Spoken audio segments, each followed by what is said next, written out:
This is FX Medicine. I'm Andrew Whitfield Cook. I'm at the United in Compassion 2017 Symposium. I'm sitting here with Mick Palmer, former Commissioner of the Australian Federal Police. Correct? That's right. Great. Andrew, yeah.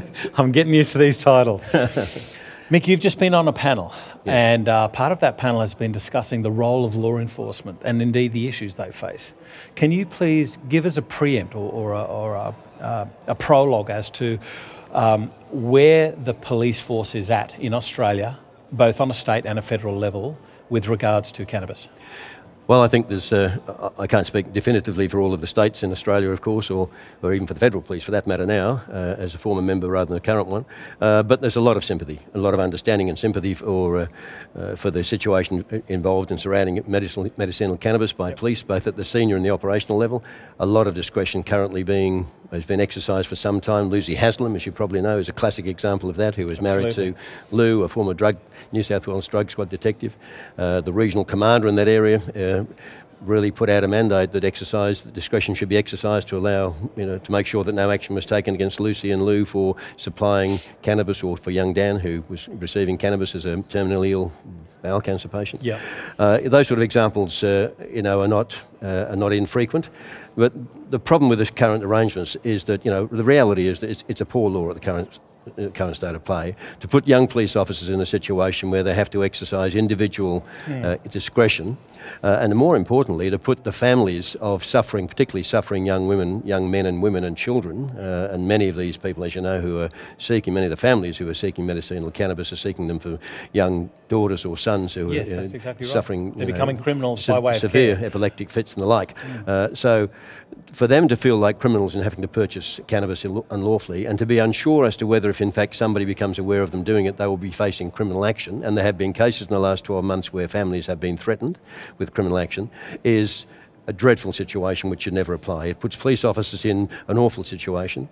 The reality of policing is that they support far more and assist far more people than ever they arrest. Although policing is ever really noted and publicly sort of recognised for the arrest they make, they support and assist a lot more people than ever they arrest.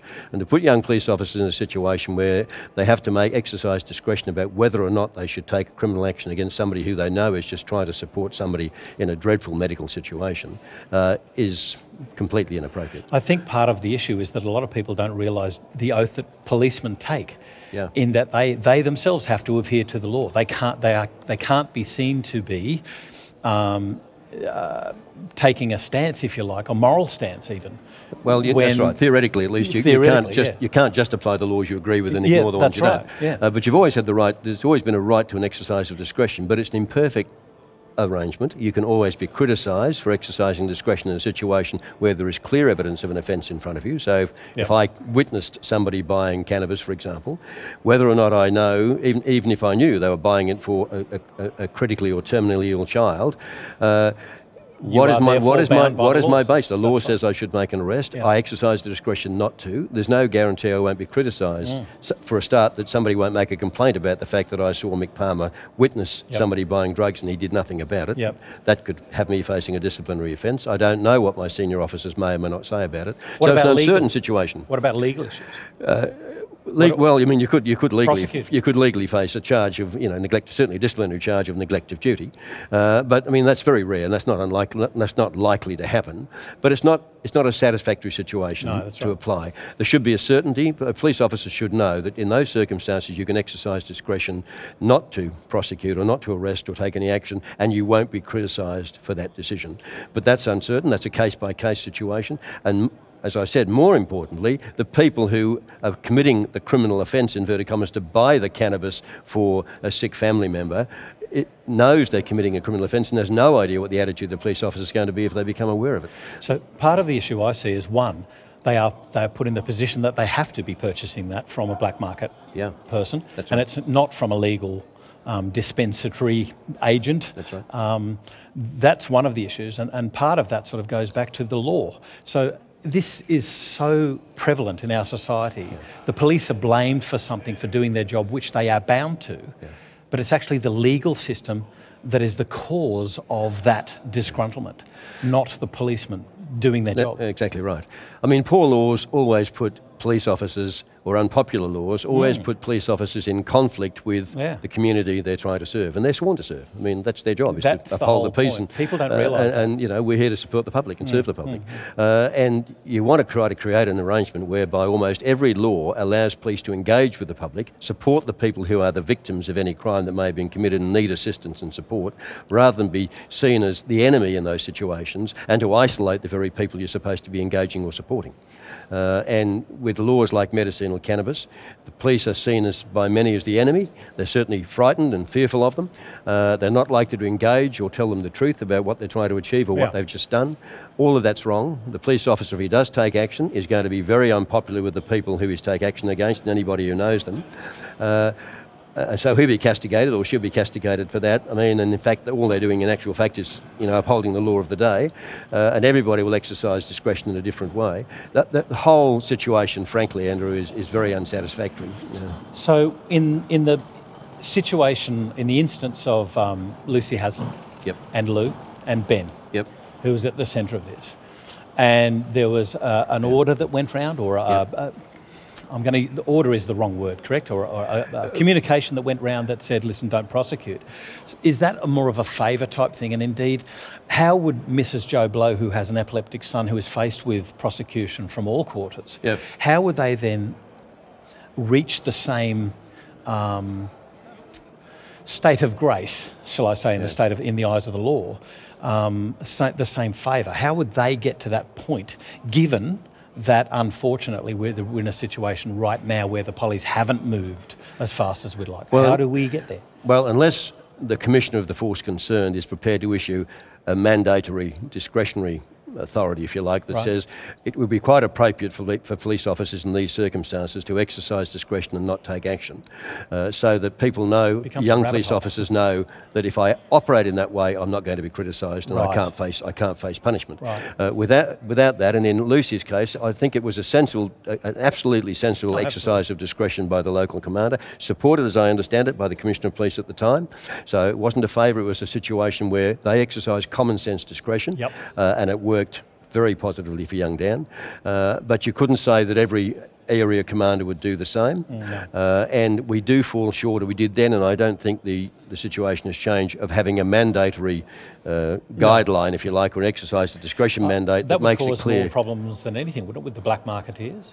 Well, criminals? I don't think so. I think you could have a sensible mandatory discretion, exercise of discretion authority that says, guys, in these circumstances, it is quite appropriate not to exercise your discretion, not to take action. And then you spell out what those criteria are, which makes it clear that this is only in the case of people purchasing for medicinal purposes in these circumstances. And but then can't that be flouted? Of course, anything can be. I got a note from my mum saying it's medicinal cannabis. Yeah, it can be. But I mean, but the person who's got to be satisfied about that is not the person who wrote the note, but the police officer exercising the discretion. Got it. So I think it would clarify it. It would give the police officers a lot more certainty. People will obviously, I mean, people try to flout every law now, so that nothing's going to change there. No. But it would clarify the matter. I think that's a second best solution. But at the moment where you've got we rely upon the exercise of individual discretion by thousands of young police officers, not always young, but police officers, operational police officers who come from a variety of backgrounds with a variety of ideas about what they think about the use of drugs or illicit drugs in any circumstances and so on, means that you're never going to be sure of what answer you're going to get in a given circumstance until it happens. And for a person who's already under enough stress in trying to source cannabis for a very sick family member, that's the worst case situation. It puts the police at loggerheads with the community at the very time when you want them to be embracing each other. That's exactly right. Yeah. So politicians need to come on board. They need to be formulating appropriate policy now for as soon as it can be enacted. Medicos need to be trained so that they can know when it's appropriate and what to prescribe. They need access to that from the politicians' legislation. And then we need appropriate flow-on effects down to supply from legal sources and all that sort of thing.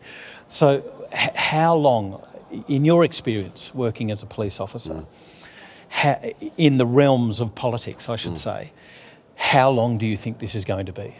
I think it'll speed up, but I mean, bureaucracy operates pretty slowly, and so does politics. It always follows the problem. It very rarely gets ahead of it. How do we hasten it? Well, I mean, I think it just needs. I think it'd be great to see a wider public debate, genuine public engagement between politicians, some of the key academics and scientists and practitioners and victims and users, if you like, in medicinal cannabis users, to really humanise this and to sort of thrash it out.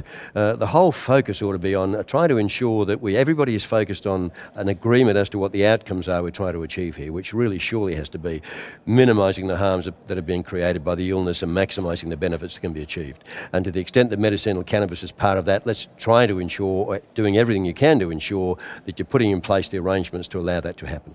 And that every time you see a blocking mechanism, a hurdle in the way, you're asking yourself the question, why is that block there? You know, the process should be all about supporting the outcomes. I think at the moment part of our problem is the politicians have taken that first step and made some very strong statements about, you know, the acceptance of the need for medicinal cannabis or cannabis for medicinal cannabis. Yep. But now there's lots of roadblocks being placed in terms of at what speed should this occur, from whom could you get it, under what circumstances can you access it, where can you buy the product, who in Australia, if anybody is able to cultivate it and so on. They're the things we've got to find a way to streamline, and I think part of the problem is that we don't have a combined voice saying, let's remind ourselves what we're trying to achieve here, guys. Here are the outcomes. Bureaucracy is famous for allowing process to determine or limit the outcomes you're achieving, and really integrity management means you determine the outcomes you're trying to achieve and ensure that all of your processes are helping you to get there. And I think at the current state, we've got an outcome in mind, but most of the processes we're putting in place or still have in place are getting in the way of us getting there. Mick Palmer, thanks so much for joining us today. Thanks, Andrew. This is FX Medicine. I'm Andrew Whitfield Cook.